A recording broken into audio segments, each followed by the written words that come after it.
Halo Gunarwan dan Gunarwati sekalian, ketemu lagi ya di channel saya Gunar Os. Dan ya, sudah mendekati jendela transfer musim dingin ya. Tinggal hitungan hari. Ya masih hitungan 1 bulan lah.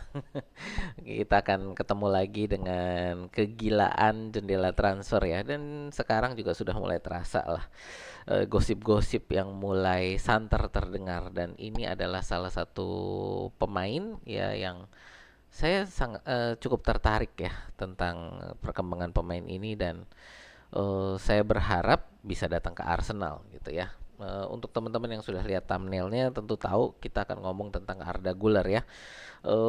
Wonderkid dari Turki yang saat ini sedang bermain bagi Real Madrid gitu. Untuk teman-teman, sebelum kita bahas lebih lanjut, perkenalkan dulu yang baru hadir di sini. Channel saya adalah fans channel Arsenal. Jadi kalau teman-teman ngefans dengan Arsenal atau suka dengan konten-konten sepak bola semacam ini, boleh yuk di like, share, dan subscribe ya. Ya, Arda Güler ini pemain yang sangat prospektif dari Turki. Walaupun secara apa ya, secara posisi dia lebih dikenal sebagai penyerang gitu ya. Jadi posisinya lebih lebih dikenal untuk penyerang, tapi dia sebenarnya adalah pemain yang sangat versatile. Jadi bisa di berbagai posisi ya. Jadi untuk saat ini dia lebih ya antara attacking midfield atau winger ya. Jadi posisinya lebih utama ini sebagai winger atau attacking midfield. Tapi ya sebenarnya dia cukup versatile, dan ini menurut saya kenapa dia ini cocok ya dengan Arsenal gitu. Apa namanya? Karena kemampuan dia sebenarnya untuk bisa di berbagai posisi. Jadi ini saat ini kalau kita lihat di Footmob ya, posisi dia yang terutama ini adalah sebagai winger kanan, bisa sebagai attacking midfield, dan bisa juga sebagai midfield kanan gitu. Nah, dengan kaki yang apa namanya lebih dominan, ini adalah kaki kiri gitu. Ya, ini dengan usia dia 19 tahun, potensinya masih sangat besar gitu. Tapi saya sebelum ngomong untuk masalah posisi dan kemampuan dia gitu ya, kita mau bahas dulu pertama adalah tentang apa namanya kondisi dia di Real Madrid saat ini ya. Ya Arda Güler ini kan baru datang ke Real Madrid musim lalu ya. Jadi baru datang sebagai pemain yang memang prospektif. Dan ya Real Madrid mendatangkan Arda Güler ini, dan fans Madrid sendiri apa ya, berekspektasi bahwa Arda Güler ini akan menjadi saingan bagi Lamine Yamal. Tapi kondisi Real Madrid dengan kondisi Barcelona ini kan memang bertolak belakang ya, dimana Lamine Yamal bisa berkembang sebagai pemain karena ya eh, suka atau tidak suka, Barcelona dalam kondisi kepepet, keuangan mereka kurang bagus, tidak terlalu bisa merekrut pemain-pemain papan atas yang memang apa ya, ya secara keuangan mereka tidak bisa terlalu menarik gitulah ya bagi pemain-pemain papan atas untuk masalah gaji ataupun biaya transfer. Jadi mereka mau tidak mau harus melirik ke pemain akademi mereka. Ya beruntunglah Barcelona punya Lamine Yamal gitu. Nah, Arda Güler ini posisinya berbeda ya, di mana Real Madrid keuangannya kan sangat kuat. Jadi dengan kekuatan keuangan mereka bisa mendatangkan memang pemain-pemain top gitu ya, bukan hanya masalah gaji tapi juga masalah transfer fee mereka mampu. Dan Arda Güler ini ya didatangkan dari Turki ya, memang untuk dikembangkan. Cuman ya kita tahu Real Madrid ini bukan klub yang bagus bagi perkembangan pemain muda. Kalau mereka beli ya memang mereka berharap adalah pemain yang sudah jadi gitu ya. Jadi untuk bisa segera dipakai. Arda Güler ini memang diharapkan bisa segera dipakai, tapi pada kenyataannya sejak didatangkan, eh Kesempatan bermainnya sangat tipis ya. Kenapa kesempatan bermainnya sangat tipis? Karena posisi yang ada di sana gitu kan, posisi yang ada di Real Madrid ya, kita lihat di mana dia tadi kan yang saya bilang tempat dia bermain adalah sebagai attacking midfield atau winger. Ini sudah diisi oleh pemain-pemain top. Vinicius Junior ya, lalu Rodrigo, ada Kylian Mbappe gitu. Di belakangnya tadi kan ada Camavinga, ada Federico Valverde, ada Jude Bellingham gitu. Jadi posisi-posisi yang dimana dia bisa bermain, Arda Güler ini bisa bermain, ini sudah diisi oleh pemain-pemain papan atas gitu ya. Bukan hanya pemain papan atas bahkan, tapi menurut saya adalah pemain-pemain yang memang teratas di posisi-posisi tersebut gitu ya. Jadi bukan hanya pemain papan atas tapi memang pemain yang teratas gitu ya, Real Madrid gitu. Jadi bukan satu hal yang aneh gitu bahwa Arda Güler ini lalu menjadi kesulitan untuk mendapatkan posisi bermain. Nah, ini yang membuat rumor-rumor lalu beterbangan bahwa memang apa namanya? Arda ini tidak senang tidak dalam kondisi yang puas gitu ya di Real Madrid karena kesempatan bermain yang sangat sedikit. Di musim ini juga dia lebih banyak turun sebagai cameo ya, turun sebagai pemain cadangan yang lalu diturunkan sebagai cadangan gitu, dan baru kemarin itu turun sebagai starter itu setelah sekian lama. Itu kan kemarin melawan Liverpool kemarin ya, dalam kekalahan 2-0 dan kemenangan 3-0 melawan Leganes. Jadi baru setelah sekian lama turun sebagai starter ini ya, ini kemenangan 3-0 di Leganes dan kekalahan 2-0 di Liverpool gitu. Eh Permainan dia sebenarnya cukup bagus ya di dua pertandingan ini. Cuman ya ini nanti kita ngomong tentang masalah posisi ya dan preferensinya. Dan menurut saya sih di dua pertandingan ini dia bukan di posisi yang diharapkan gitulah ya. Bisa dibilang bukan posisi yang dia mau. Nah, kondisi ini tentu mengingatkan kita tentang Odegaard ya, Martin Odegaard yang sama juga sebagai wonderkid datang ke Real Madrid, tidak bisa bersaing dengan pemain-pemain papan atas. Bukan hanya tadi, sekali lagi bukan hanya pemain papan atas, tapi pemain-pemain terbaik yang ada di posisinya tidak bisa bersaing. Akhirnya terbuang gitu ya, dan terdamparlah Odegaard ini di Arsenal gitu. Dan ini yang kabarnya ingin diulang oleh Arsenal untuk mendatangkan Arda Güler gitu kan, pemain muda wonderkid yang terbuang di Real Madrid. Bukan terbuang lah, tersia-siakan di Real Madrid. Kita harapkan bisa kita datangkan gitu kan ke Arsenal dan mungkin bisa kita kembangkan. Itu tentang kondisi Arda Güler saat ini ya. Kita sekarang mau ngomong tentang eh, apa namanya, gaya bermain.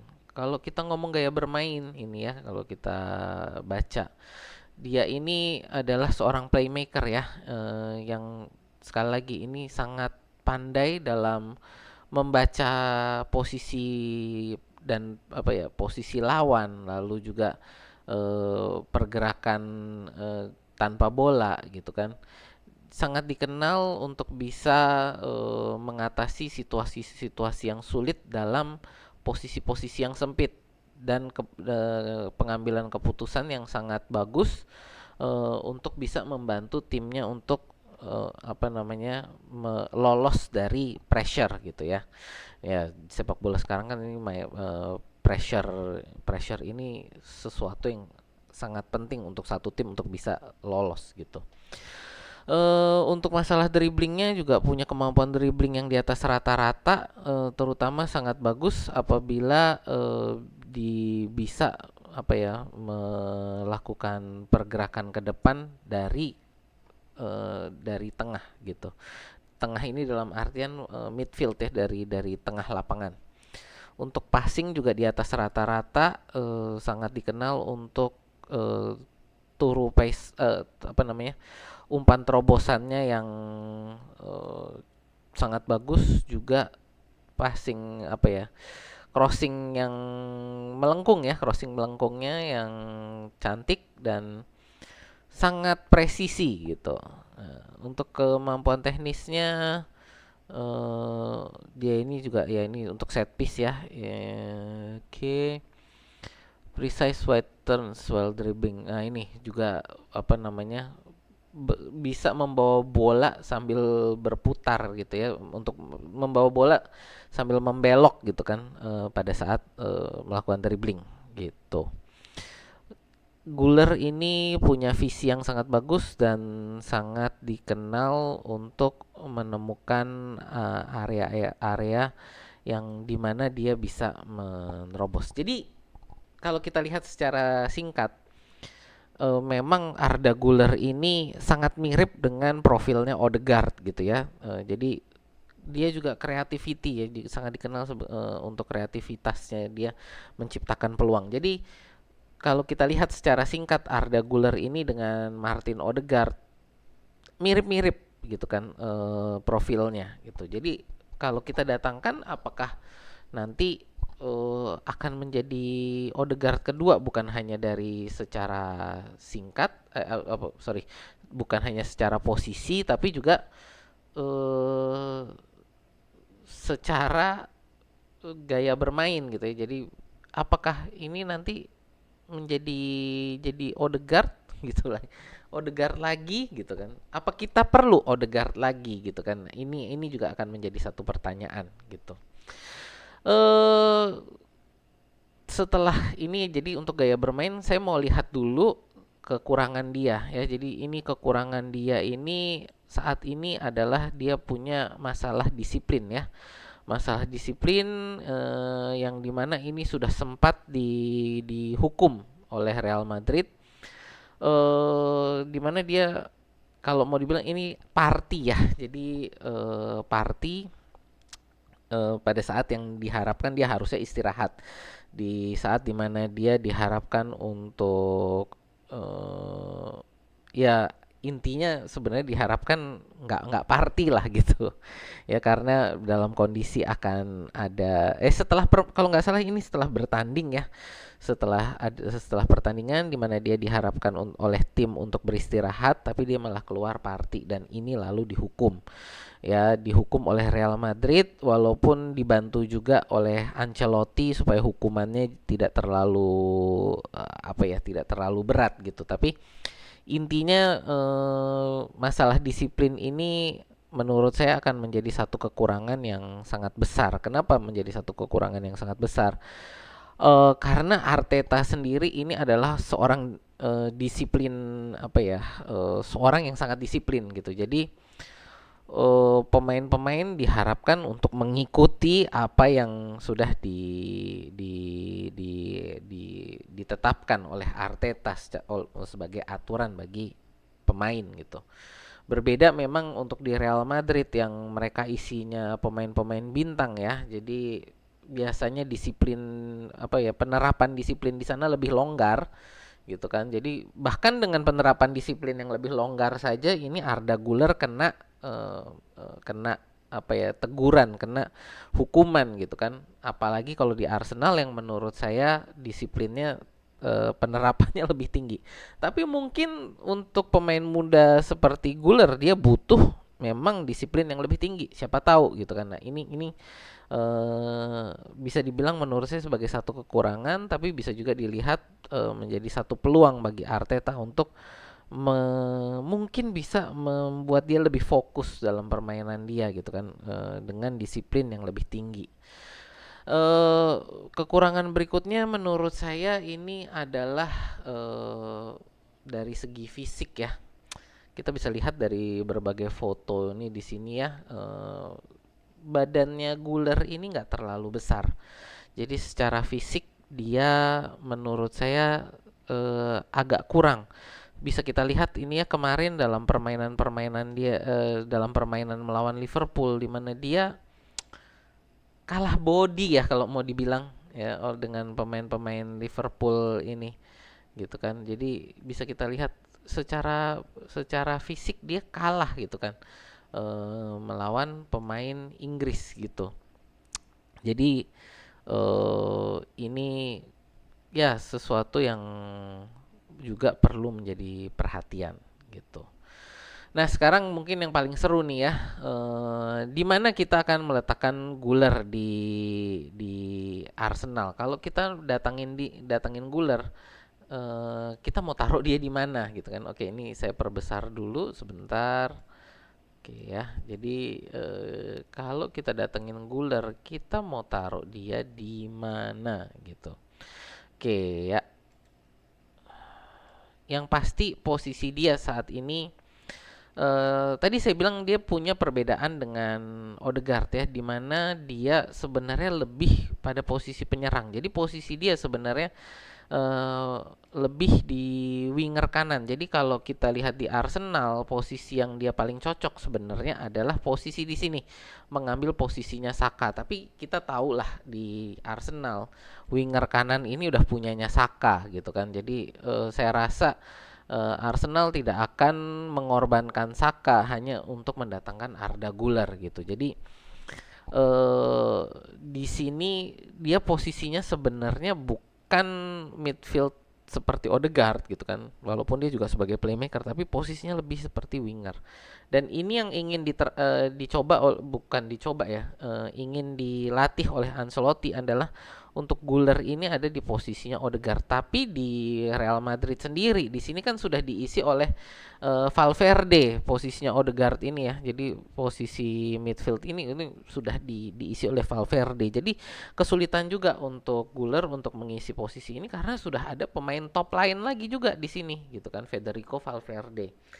Eh jadi ya kalau di Arsenal menurut saya juga sangat sulit untuk dia mengambil posisi Saka atau Odegaard. Bisa juga kalau misalkan dia mau adalah menjadi pelapisnya Saka di sini ya sebagai rotasi bagi Saka.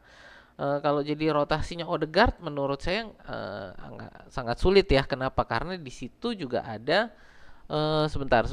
Ada Nwaneri, mana Nwaneri? Nah, ini. Karena untuk posisi Odegaard ini kita untuk pelapisnya udah ada Nwaneri gitu. Eh yang lain adalah untuk midfield di sebelah kiri. Karena dia kan kaki kiri.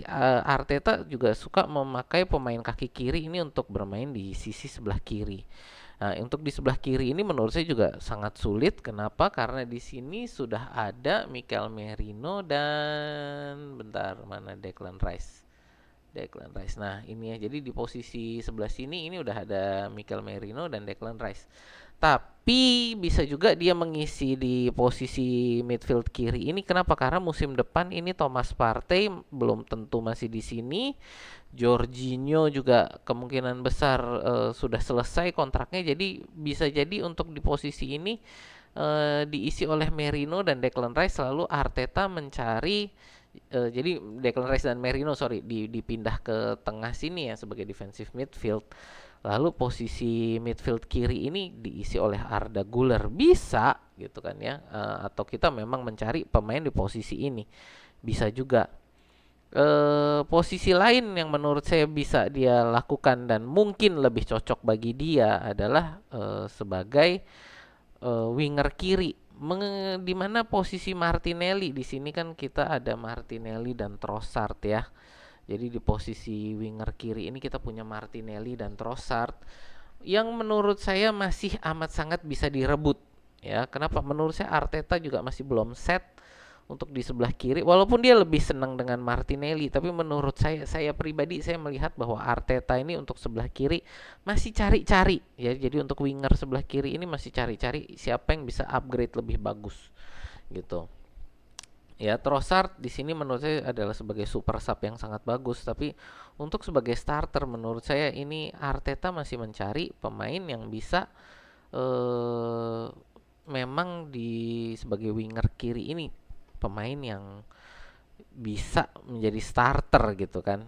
Menurut saya masih mencari upgrade-nya Martinelli. Kalau dari saya pribadi saya lihat eh sepertinya Arteta ini masih mencari upgrade-nya Martinelli, dan ini kalau Guler bisa menunjukkan kemampuan dia, bisa jadi dia untuk mengambil posisi winger kiri ini gitu ya. Satu lagi, dan mungkin ini posisi yang menurut saya agak kontroversial. Mungkin teman-teman nanti akan bilang kita perlu beli striker, kita perlu beli striker. Bagaimana kalau Guler ini yang menjadi striker? Ya, eh ya ini mungkin posisi yang agak kontroversial ya. Jadi kenapa saya bilang agak kontroversial? Karena saat ini penyerang utama kita kayak Havertz ini kan juga kita beli sebenarnya sebagai midfield kiri gitu ya. Jadi dengan kemampuan Arda Güler menurut saya bisa dia membawa kreativitas dari tengah ya. Tengah ini, saya ngomong tengah ini adalah dari posisi serangan, maksud saya untuk tengah ini kita amat sangat kekurangan kreativitas dari sisi tengah gitu. Di sebelah kiri kita dengan adanya Calafiori, Merino atau Rice ya, dan Martinelli ini masih lumayan kreativitasnya. Kita memang penyerangan ini lebih banyak dibangun dari sisi sebelah kanan ya, dengan Odegaard dan Saka gitu. Kreativitas dari sisi sebelah kanan ini Arsenal memang sangat kuat, walaupun lalu bisa menyeberang ke kiri untuk finishingnya. Jadi dibangun dari kanan lalu diselesaikan di sebelah kiri, seperti kalau kita lihat kemarin ya, pada saat pertandingan kita melawan Sporting gitu. Kita membangun serangan dari kanan tapi penyelesaiannya datang dari kiri. Nah, tengah ini yang menurut saya masih kurang terlalu, kreativitasnya masih sangat kurang gitu ya. Walaupun di sini ada Thomas Partey ya, menurut saya kreativitas di tengah ini masih kurang. Jadi kalau memang Guler sebagai seorang pemain dengan kreativitas tinggi lalu kita taruh di sini, siapa tahu bisa menjadi penyelesaian bagi kekurangan kreativitas di tengah bagi Arsenal gitu ya. Ya, ini mungkin ya pendapat yang kontroversial, tapi ya silakan dari teman-teman gimana pendapatnya. Ya kalau dari saya bisa loh, Arda Güler ini kita taruh sebagai central forward kita, bukan striker ya, center forward gitu. Nah, itu. Jadi ya ini perkiraan posisi dari saya kira-kira bagaimana Arda Güler bisa dipakai oleh Arsenal. Ya itu tentang Arda Güler ya, menurut saya bagaimana posisi dia saat ini di Real Madrid yang tadi kurang terpakai, padahal potensinya sangat besar. Ya ini punya kesempatan bagi Arsenal untuk mendatangkan dia ke Arsenal gitu. Dengan dia punya beberapa masalah tadi kan seperti saya bilang, untuk postur badan dia yang menurut saya secara fisik masih kurang, lalu juga tadi masalah disipliner yang menjadi satu kekhawatiran gitu. Ya, tapi ya kita lihat dengan bagaimana dia bisa cocok di berbagai posisi. Ini mungkin dari Arteta bisa mengembangkan dia lebih lanjut dan mungkin bisa mengulangi kisah sukses Odegaard, walaupun ya bukan di posisi yang sama tapi bisa dia mengisi posisi yang lain gitu ya. Ya itu sih kesimpulannya dari saya untuk masalah nanti bagaimana apakah bisa didatangkan atau enggak. Ya itu kan dari Arsenal dan tim negosiatornya ya untuk mendatangkan pemain-pemain yang dimana menurut saya Güler ini mungkin cocok untuk bisa datang ke Arsenal untuk bisa dikembangkan oleh Arteta lebih lanjut. Ya itu aja sih dari saya. Terima kasih yang sudah menonton sampai sini. Terima kasih yang sudah like, share, dan subscribe. Jadi kalau untuk teman-teman yang nonton sampai sini tentu suka ya dengan konten-konten saya. Jadi terima kasih. Itu aja sih dari saya. Sampai jumpa di video kita berikutnya ya.